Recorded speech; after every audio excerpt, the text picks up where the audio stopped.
নাটোর শহরের বিদ্যমান rail crossing সমূহে ঘন ঘন ট্রেন চলাচলের কারণে সড়কে যানজট সৃষ্টি হচ্ছে, জনদুর্ভোগ বৃদ্ধি পাচ্ছে। এই সমস্যা সমাধানের লক্ষ্যে প্রাথমিকভাবে উক্ত রেল ক্রসিং এলাকায় একটি রেলওয়ে ওভারপাস নির্মাণের পরিকল্পনা গ্রহণ করা হয়েছে। সেই অনুযায়ী 600 মিটার দীর্ঘ রেলওয়ের ওভারপাসের ডিজাইন প্রণয়নের কাজ বর্তমান চলমান রয়েছে এবং সংশ্লিষ্ট কারিগরি দিকসমূহ পর্যালোচনা করা হচ্ছে।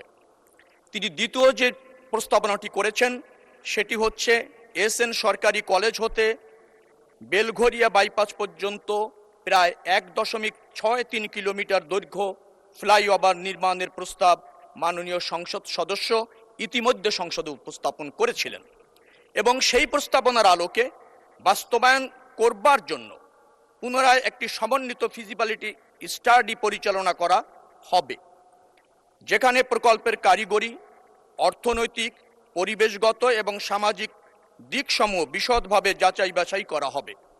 পাশাপাশি ট্রাফিক প্রবাহ, জমি অধিগ্রহণের প্রয়োজনীয়তা, ব্যয় নিরূপণ এবং বাস্তবায়নযোগ্য বিষয় বিশ্লেষণ করা হবে।